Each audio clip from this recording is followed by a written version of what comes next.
Buenas noches, mi nombre es Miguel Ángel Londoño Gómez, soy estudiante de décimo semestre de la Universidad La Gran Colombia. Eh, el presente video lo hago para sustentar la lectura dejada en clase, en la clase de justicia transicional. Bueno, para comenzar, quiero ofrecer un cordial saludo a la doctora Gisela, quien es nuestra profesora encargada de dictarnos la presente materia.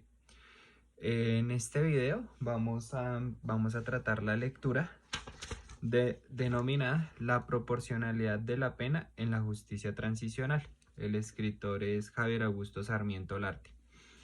Entonces, en esta lectura nos podemos dar cuenta cómo la justicia transicional ha sido un tema que ha venido tratando la humanidad desde mucho tiempo atrás. La lectura inicia dándonos un pequeño abrebocas respecto al surgimiento de la justicia transicional. Esta nos indica que la justicia transicional viene tratándose, o es un tema que se viene tratando desde Atenas, desde el año 400 antes de Cristo se viene tratando este tema.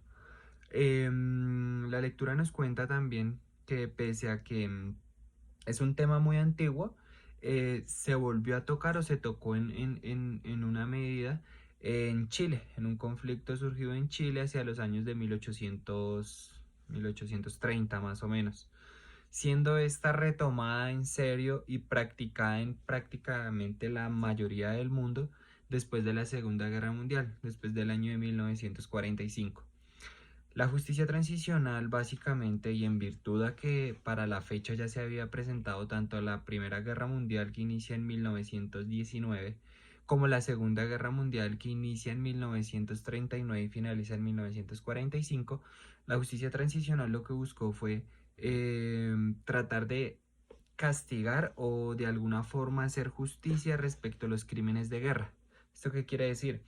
La justicia transicional lo que buscó fue en primer medida castigar o imponer una pena, una sanción para los principales responsables de los crímenes de guerra. En el desarrollo de la lectura también nos podemos dar cuenta que durante este lapso surge la ONU, la Organización de Naciones Unidas. ¿Esto con qué fin? La ONU tiene como fin el velar por los derechos humanos de todas las personas que se vieron inmersas en este tipo de conflictos. Entonces, la justicia transicional tiene por objetivos, en primera instancia, la no repetición, la reparación, el perdón, aunque se genere un perdón recíproco. Entonces, la justicia transicional nos habla y nos desarrolla respecto a los diferentes conflictos que se han generado a lo largo del mundo. Entonces, en una primera medida, se habla respecto a la Segunda Guerra Mundial, la aplicación y aterrizándolo también un poco la lectura nos hace énfasis en diferentes conflictos que se han presentado a lo largo del desarrollo del año 1950 hasta la fecha, donde por medio de esta se ha logrado obviamente imponer sanciones a las personas o a los principales responsables, como también lograr la no repetición y la tan anhelada paz que obviamente buscan todas las naciones. Ahora bien, aterrizándolo un poco al caso colombiano, la justicia transicional, uno de sus aspectos fundamentales es que cuando se está realizando este tipo de acuerdos, se debe contar con el voto o con la opinión del pueblo, ya que es principalmente el pueblo quienes han sufrido las principales consecuencias. ¿Esto qué quiere decir? Y aterrizándolo un poco al caso colombiano. Para poder iniciar un proceso de paz y poder entablar una justicia transicional, se debe tener en cuenta la opinión de diferentes sectores, obviamente teniendo en cuenta que la principal opinión y la más importante es la del pueblo, ya que son las personas que han sufrido en carne propia todo el tema de la violencia. Entonces, aterrizándolo al tema colombiano, nos podemos dar cuenta como aquí, con los acuerdos de paz que se realizaron en La Habana, Cuba, cuando ya se tenía prácticamente terminado el acuerdo, se realizó una votación, la cual pues desafortunadamente ganó el no. ¿Por qué? Ya sea falta de conocimiento, desinformación, fake news o noticias falsas, pero esos son vestigios o son malas señales para un acuerdo que se está intentando gestar y que pese a que él ganó el no al acuerdo, el acuerdo fue llevado a cabo. ¿Por qué? Pues obviamente las personas al salir a votar de una manera desinformada, llena por redes sociales, llena de noticias falsas, desinformación, mentiras, pues obviamente todo el centro y toda la opinión se redirige hacia el lado negativo, siendo esto pues fatal para el país. ¿Por qué? Pues porque obviamente las personas que tal vez nunca han estado, que nunca han sido víctimas del conflicto armado, salieron a votar a decir que no, cuando nunca han escuchado tan siquiera un disparo. Eh, en Colombia se han presentado miles de casos donde las personas son desplazadas de sus tierras, donde los hijos de los campesinos cuando ya tienen cierta edad son raptadas. También se discutió bastante, se discutió demasiado el tema de por qué los principales cabecillas de las FARC a la fecha cuentan con curules dentro del Congreso colombiano. Respecto a esto, cabe destacar que, y en mi opinión también, cabe destacar que es mejor tener a los cabecillas, a los líderes en el Congreso que tenerlos tal vez como enemigos de Estado, como enemigos del Estado, tal vez en el monte o donde sea que se encuentren, dando instrucciones o dando órdenes de ejecutar pueblos, de ejecutar personas, de hacer volar iglesias, como se han visto en multitudes de casos aquí en Colombia. Sí, a la gente le genera un poco de indignación de pero ¿por qué?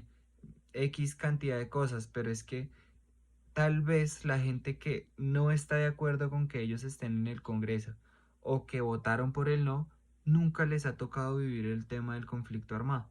Entonces, esto es un tema que, que es muy difícil que las personas o que el pueblo colombiano pues esté de acuerdo. Obviamente son grupos al margen de la ley que han generado mucho daño al país, pero el acuerdo de paz, y pese a que en el plebiscito se ganó por el no, el acuerdo de paz sí fue un acuerdo efectivo, que obviamente la justicia transicional y el acuerdo de paz colombiano todavía le hacen falta muchas cosas por perfeccionar, por pulir, por decirlo así, pero al reintegrarse un 70-65% de las FARC a la vida civil, eso ha generado un cambio astronómico en lo que tiene que ver con guerra, muertes, extorsión, que es claro que aún se continúa, o sea, eso continúa pasando. Es claro que el narcotráfico aún sigue su curso, incluso más grande que en la década de los 90, de los 80, que fue cuando fue el boom de los carteles colombianos, cartel de Cali, cartel de Medellín con sus respectivos líderes. Obviamente el narcotráfico es un negocio el cual ha permeado absolutamente todo, tanto las altas esferas de la sociedad como las altas esferas políticas, y de ahí es de donde se desencadena todo el tema de la corrupción. Pero es que es obvio, es lógico. ¿Por qué? Porque es un negocio que es demasiado rentable y que a las personas que tienen la capacidad económica para poder seguir generando este negocio, lo van a seguir haciendo. O sea, porque es una forma de obtener dinero, de obtener recursos de una forma muy rápida, sin mayores dilaciones, sin mayor esfuerzo. Entonces, obviamente, partiendo desde este punto, es vital que los líderes y los cabecillas de las FARC se encuentren en el Congreso, pese a que a muchas personas pues obviamente les ha generado un poco de escozor todo este tema. Pero sigo insistiendo en que pues personas que tal vez nunca han sufrido el tema de la guerra son las que principalmente se oponen. La mayoría de las personas que en realidad sufrieron la guerra son las que dijeron sí a la paz y sí a la reparación y a la reparación integral. ¿Esto qué quiere decir? Que se garantice la no repetición, que se garantice la verdad, que se garantice una indemnización y el retorno a sus hogares, a sus tierras. La lectura también nos trae a colación todo este tema. La justicia transicional está formada o pensada para fijarse en esos cuatro principios.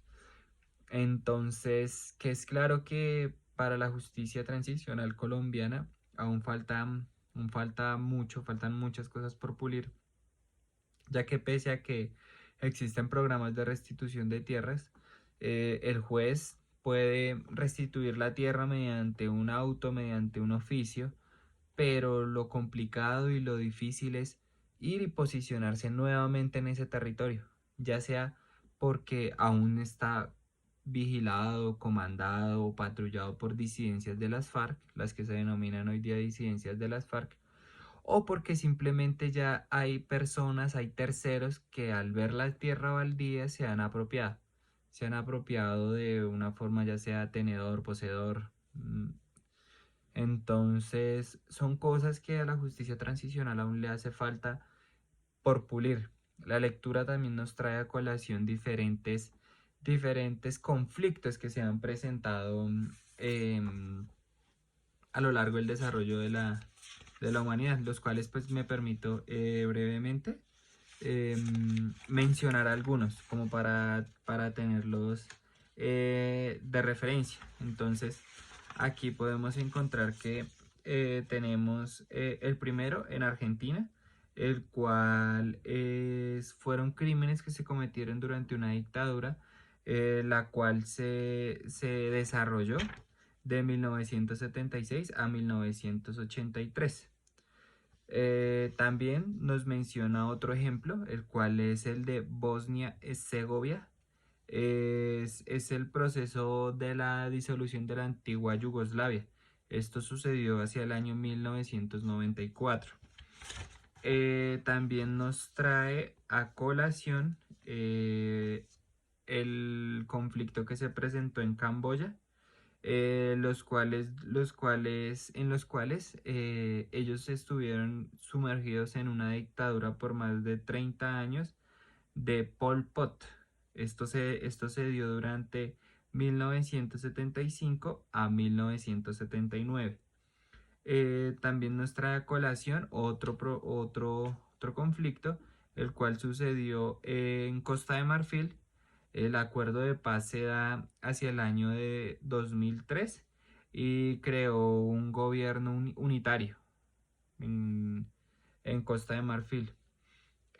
También nos trae el ejemplo de El Salvador.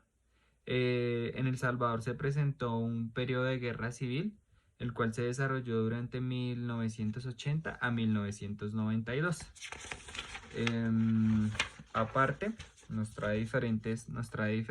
les voy a referenciar otros tres ejemplos por lo menos. También nos trae el de Guatemala, fue un conflicto armado interno, el cual se desarrolló durante 1962 a 1996. También nos trae el caso de Irlanda del Norte, el cual fue un conflicto contra el colonialismo británico. Esto se desarrolló y se dio la principal guerra, o sea, el principal enfrentamiento se dio hacia el año de 1972 y se logró el acuerdo de paz hacia el año 1998. Entonces, con esto podemos ver que la lectura nos profundiza y nos da distintos ejemplos respecto a la justicia transicional y al desarrollo y cómo desde el año 1945, que es con la finalización de la Segunda Guerra Mundial, es utilizado este modelo pese a que existía incluso desde la Grecia antigua y la trajo de una cierta forma Chile en 1830. Por último, quiero agradecer la atención prestada. Muchísimas gracias.